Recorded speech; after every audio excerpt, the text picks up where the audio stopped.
So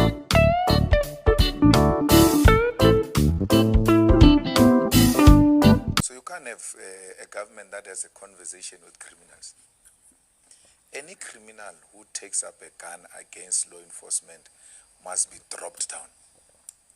We must never negotiate with thugs. You know, there was a period when Bheki Cele was still Bheki Cele. It's old now. There was a period where there was a December. I forgot the year. There was a period where there was a December without a single cash in transit haste. Without one. Because he had taken over the on-ramps, off-ramps, freeways, visible policing, and they were dropping them dead. So we cannot negotiate with criminals. How do you wake up in the morning, 7 people are killed in KwaMashu, and yet we are not in a war? A war must be declared on criminals. And once we declare a war on criminals, it means we have to suspend certain rights of those criminals. Because why should you enjoy the right that you are denying other people to enjoy? So in South Africa, we've seen criminals being idolized, criminals being given more power than ordinary law-abiding citizens. My leadership style is very different. I'm such that when there is a problem in KwaMashu, and the people there in KwaMashu know what is the problem, and they know the person who's the problem, we need to invest the resources to root out the problem in KwaMashu. Because this crime you are talking about is not in Hyde Park where I stay. It's not in Sante. It's where our people are staying. And the people who are doing this thing are known. The people who are selling nyaupe to our children are known. They sell nyaupe to our children in the township to destroy the future of these ones of ours in the township. Take the same money of nyaupe to take their own biological children to the best schools and guarantee their future.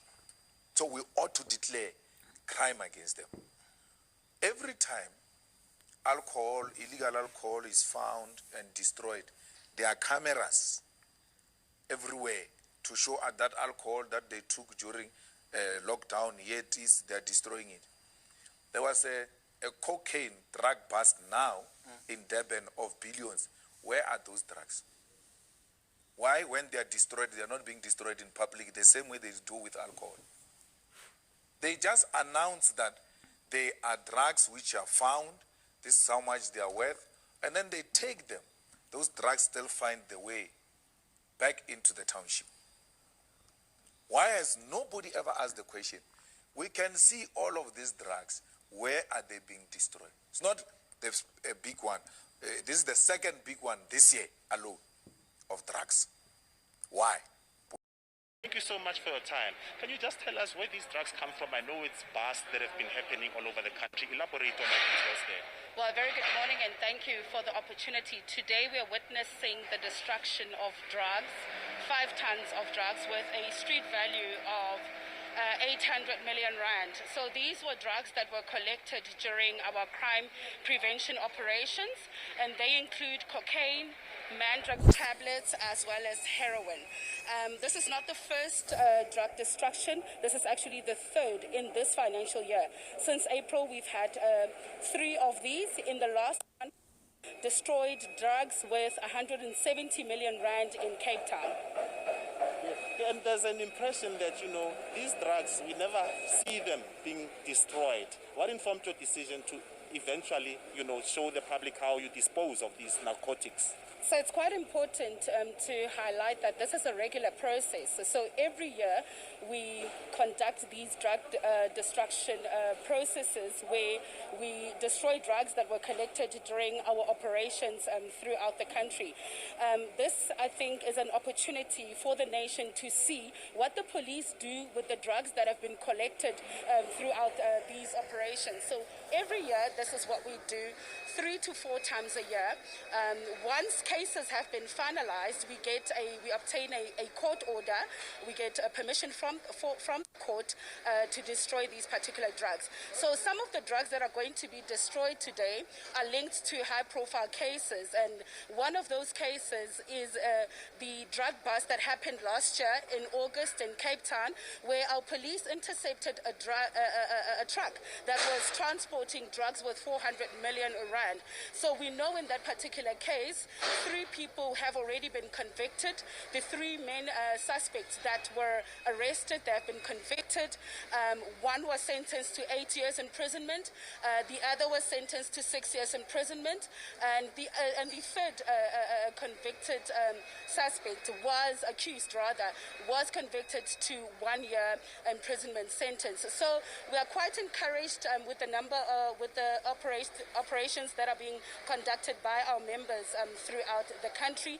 You would have, if you followed the latest news, you would know that just last week in KZN, we seized cocaine worth 115 million rand that was coming in from a vessel that was making its way from Brazil to the country. So we are quite impressed with the manner in which our members are responding to dealing in drugs and the possession of drugs and drugs entering the country from other countries. So we are quite impressed. Our intelligence is on the ground, and we will continue to sniff out all forms of criminality as we usher in the busy festive period. Through operations like Operation Chanela, which is our high-density operations that were launched earlier this year in May, we have seen more than 15,000 suspects that were arrested for being in possession of drugs. In those particular operations, we have also arrested more than 7,000 suspects that were found to be dealing in drugs. So these numbers do indicate to us that as a South African police service, we are making inroads and we are dismantling these organized crime syndicates that are linked to the drug trade in the region. And you are operating in secrecy. You wouldn't want us to divulge the location of where this is transpiring for safety reasons and everything. Can you inform us the logistics behind a process like this, where you are ensuring that there's secrecy, but at the same time you also want to inform the public that you are doing work to dispose of such narcotics? Well, absolutely. This is a high-risk operation. We cannot obviously divulge the work and the planning that goes behind this particular drug destruction process. But we are quite confident, like I've indicated as the police, that we are dislodging, we are dismantling these organized crime syndicates that are involved in the drug trade.